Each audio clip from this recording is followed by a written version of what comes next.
बिस्मिल्लाहिर्रहमानिर्रहीम। अस्सलाम वालेकुम दोस्तों, कैसे हो आप सब लोग। मैं हूं खैसर रहमान और आप देख रहे हो साबिर फूड सीक्रेट्स। तो दोस्तों, आज मैं लेकर आया हूँ पालक के पकौड़े। पालक के पकौड़े जो है आप लोग घर में किस तरह बनाओगे, इनसे बहुत ज़बरदस्त और मज़ेदार पकौड़ा जो है ये बन जाता है। आप लोग भी इसको बना लें और अपने दोस्तों के साथ भी इस रेसिपी को शेयर करें। बहुत ज़बरदस्त रेसिपी है। तो चले जी स्टार्ट करते हैं। तो सबसे पहले आप लोगों ने पालक लेना है, ताज़ा फ्रेश पालक। तो इसको हमने अच्छी तरह धो लिया। अब हमने इसके जो सिरे है या खीर वाला कोना, इसको हम काट लेंगे अच्छी तरह। आप लोगों ने इसको धो के और आप लोगों ने ताज़ा पालक लेना है। 2-3 दिन से पड़े हुए पालक आप लोगों ने नहीं लेना। तो इसको हम लंबाई पे काट लेंगे, पतला पतला आप लोगों ने इसको काट लेना है। छोटे छोटे नहीं काट लेने, इस तरह पतला पतला और लंबा लंबा आप लोगों ने इसको काट लेना है। बस इसको हमने अच्छी तरह काट लिया। इससे जो है हमने 1 कप पालक जो है वो लेना है, 1 कप आप लोगों ने। अब इसके लिए 1 अदद जो है आलू, आलू के भी हम इसी तरह पहले इसी तरह काट लेंगे, पीसीज हम बना लेंगे। अब इसको जो है पतला पतला, इसको भी लंबाई पे हमने इसको काट लेना है। जिस शेप से आप लोग इसको देना चाहते हो, जिस तरह आप लोग इसको काटना चाहते हो उसी तरह काट ले। लेकिन इसका शेप जो है इसी तरह पतला पतला जो है मज़ेदार लगता है इसमें, टेस्ट के लिए और क्रिस्पी होने के लिए। बस ये भी हो चुका है। अब हम इसको एक साइड पे कर देंगे। अब एक बॉल जो है वो हमें लेना है, उसमें हम ये 1 कप जो है पालक, 1 कप से ज़्यादा पालक आप लोगों ने नहीं लेना। बस 1 कप पालक हो गया और 1 कप जो है हम इसमें प्याज डाल देंगे। प्याज को भी हमने बारीक लंबा लंबा काट लिया।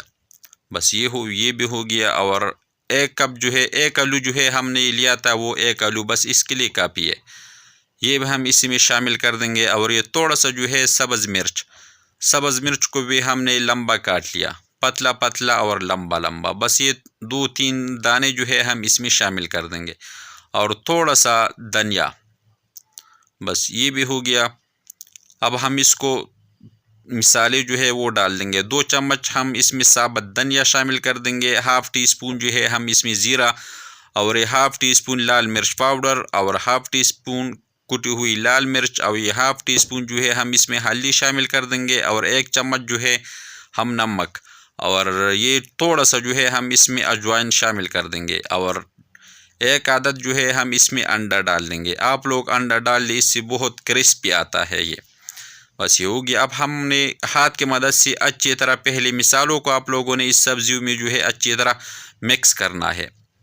ये जो है ये पानी छोड़ता है। बस जब ये अच्छी तरह मिक्स हो जाए, अब इसमें हमने 1 कप जो है बेसन शामिल कर लेना है। पानी हमने इसमें नहीं डालना, जितना पानी इस सब्जियों का होगा उतना ही हमने इसको इसी में शामिल कर लेना है। अगर ज़रूरत पड़े आप लोग थोड़ा सा और पानी इसमें शामिल कर सकते हो, लेकिन सब्जियों का जो है अपना भी बहुत ज़्यादा पानी होता है। पहले आप लोगों ने इसको सब्जियों में अच्छी तरह मिक्स कर लेना है। जब थोड़ा सा सख्त हो तो आप लोग थोड़ा सा इसमें पानी शामिल कर सकते हो, बस इतना ही। हमने इसमें पानी जो है ये नहीं डाला, ये आप लोग देख सकते हो, ये सब्जियों का जो है अपना पानी था। बस इसको हम एक साइड पे कर देंगे इतनी देर तक कि घी जो है हमारा गर्म हो जाए। बस ये 2-3 मिनट के लिए आप लोग इसको साइड पे कर दे और घी को जो है उसको गर्म करना। बस ये हो गया। इसको हमने 2 मिनट साइड पे रख दिया था थोड़ा सा। बस अब हमने घी लेना है। घी को आप लोगों ने मीडियम फ्लेम पे पका लेना है।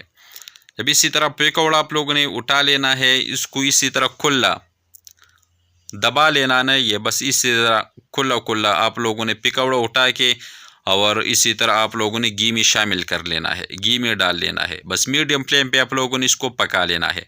अगर तेज़ फ्लेम पे पकाओगे तो ये ऊपर से जो है कलर पकड़ेगा, अंदर से कच्चे रह जाएंगे।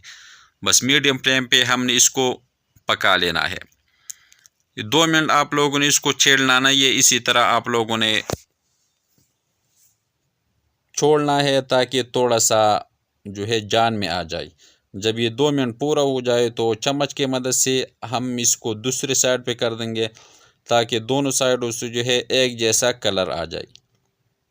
तो मीडियम फ्लेम पे हमने इसको पका लेना है अच्छी तरह। इनका टेस्ट जो है बहुत क्रिस्पी और मज़ेदार पकौड़ा जो है ये बन जाता है। बस एक साइड पे हमने इसको कर दिया। अब दूसरी साइड पे जो है हमने इसको 2 मिनट पका लेना है। फिर दूसरी साइड पे इसका जो साइड है इसको हम चेंज कर देंगे दूसरी साइड पे, ताकि दोनों साइडों से जो है अच्छी तरह पक जाए। बस ये 5 मिनट में जो है ये पक जाता है, 5 मिनट से भी कम। बस ये थोड़े थोड़े आप लोग इसमें डाल ले। अगर बड़ा बर्तन हो तो इसमें ये सारे आते हैं, हमने जो है छोटा बर्तन लिया है। बस जब इसी तरह कलर में आ जाए, दोनों साइडों से अच्छी तरह पक जाए, अच्छी तरह क्रिस्पी हो जाए, फिर आप लोग इसको निकाल लें। ये थोड़ा सा और हम इसको पकाएंगे। जब दोनों साइडों से अच्छी तरह सुर्ख हो जाए तो फिर हम इसको दूसरी साइड पे पलट देंगे और पकाएंगे। बस माशाल्लाह अल्हम्दुलिल्लाह बहुत ज़बरदस्त और क्रिस्पी मज़ेदार पकौड़ा जो है ये बन गया। जब इसी तरह सुर्ख हो जाए फिर आप लोग इसको निकाल के एक प्लेट में डाल लें। आप लोग इसका जो क्रिस्पीपन है आप लोग को ख़ुद पता चले कि कितना मज़ेदार और क्रिस्पी पकौड़ा जो है ये बन गया। रमज़ान के लिए स्पेशल गिफ्ट आप लोग इसको बना लें, इफ्तारी में आप लोग इसको खा लें तो इंशाल्लाह बहुत मज़ा आएगा। अगर ये रेसिपी आपको अच्छी लगी हो तो हमारे चैनल को लाइक कर दे, सब्सक्राइब कर दे, अपने दोस्त अहबाब के साथ शेयर कर दे और खैसर रहमान को इजाज़त दें। अपना बहुत सारा ख्याल रखिएगा। मिलते हैं एक नई रेसिपी पे, तब तक के लिए अल्लाह हाफिज़।